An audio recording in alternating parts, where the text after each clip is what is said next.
Picture this. Your partner comes home after the worst day they've had in months.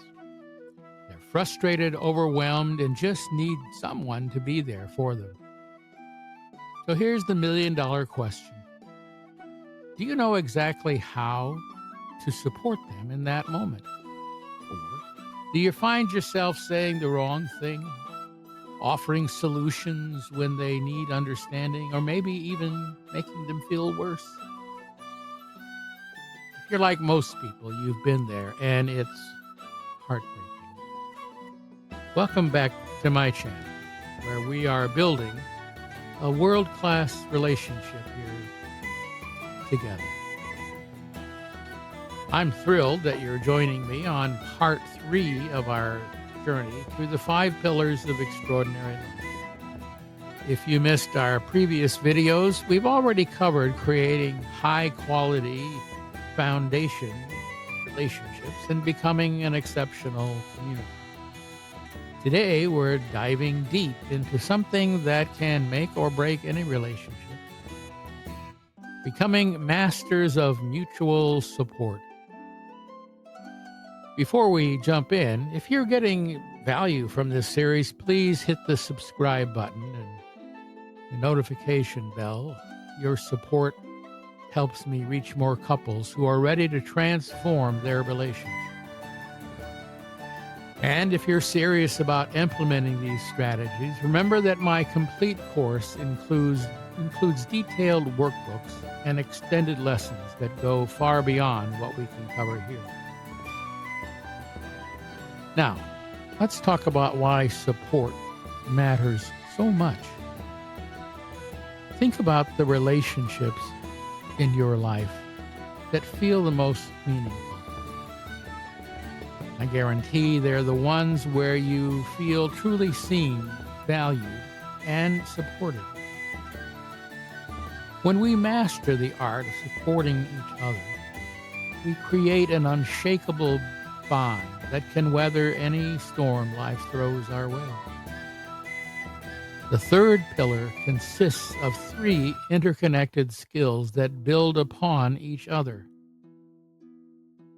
First, we learn to listen for and support each other's feelings.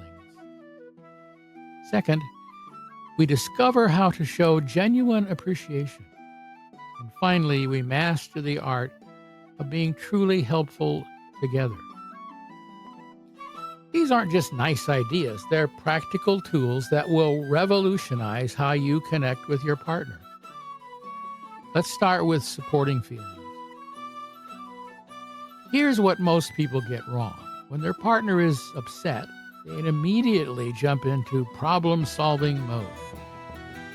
Your partner says they're stressed about work, and you start listing solutions. They share their frustrations with a friend of theirs, and you analyze what went wrong. Well, here's the truth. Most of the time, people don't need you to fix their problems. They need you to validate their emotions and show that you care. Supporting feelings means creating a safe space where your partner can express themselves without judgment. It's about saying things like, "That sounds really difficult," or "I can see why you'd feel that way." It's about putting your arm around them and letting them know they're not alone in whatever they're facing. This kind of emotional support builds intimacy in ways that problem-solving simply cannot. The key is learning to recognize when your partner needs emotional support versus practical help. Pay attention to their body language, the tone of voice, and the words they choose. Often, they'll tell you directly if you're listening. They might say, "I just need to vent," or "I'm so overwhelmed right now." These are clear signals that they need your emotional presence, not your advice. Moving to our second component, showing appreciation. This goes far beyond saying thank you when your partner takes out the trash. Real appreciation is about recognizing and acknowledging the unique qualities, efforts, and contributions your partner brings to your relationships and your life together. Effective appreciation is specific, timely, and heartfelt. Instead of saying thanks for dinner, you might say, I really appreciate how you remembered I had a tough day and made my favorite meal. It shows me how much you care, and it means the world to me. You see the difference? The first is polite, but the second creates connection. Here's something fascinating. Appreciation works like compound interest in relationships. The more you give, the more you receive. And over time, it creates an incredibly positive cycle. Your partner feels valued and appreciated, so they naturally want to do more things to make you happy. You notice these efforts and express gratitude, which motivates them even more. Before you know it, you're both looking for ways to appreciate and support each other. The final piece of this pillar is being truly helpful together. This is where we move beyond emotional support into practical partnership. Being helpful isn't about taking over or doing everything for your partner. It's about working as a team to tackle challenges and achieve goals together. True helpfulness requires understanding your partner's needs, preferences, and capabilities. Maybe they're great at big picture thinking, but struggle with details. Maybe they're amazing at starting projects, but need support finishing. When you understand these patterns, you can offer help that actually helps rather than help that feels like interference. The magic happens when you approach helpfulness with curiosity rather than assumptions.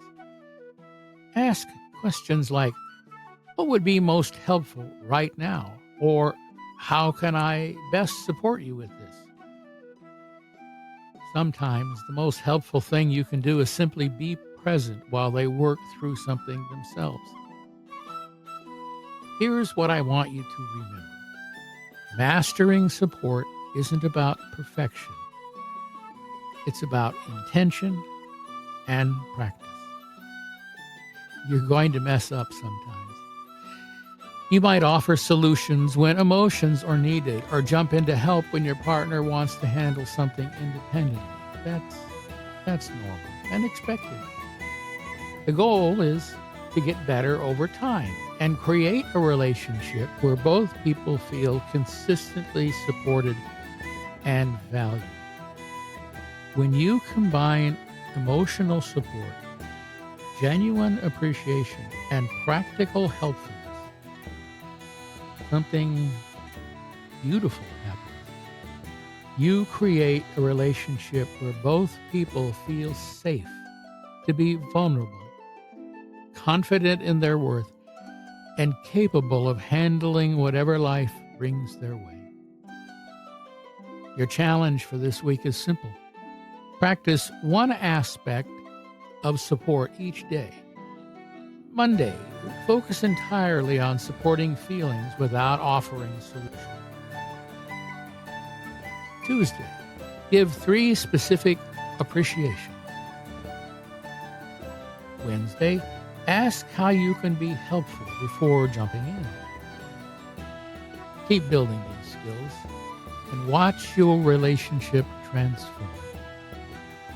If you're ready to dive deeper into these concepts with structured exercises and detailed guidance, check out the link in the description for my complete course. Next week, We'll explore Pillar 4, and trust me, it's going to change everything. Until then, keep building that world-class love. Take care.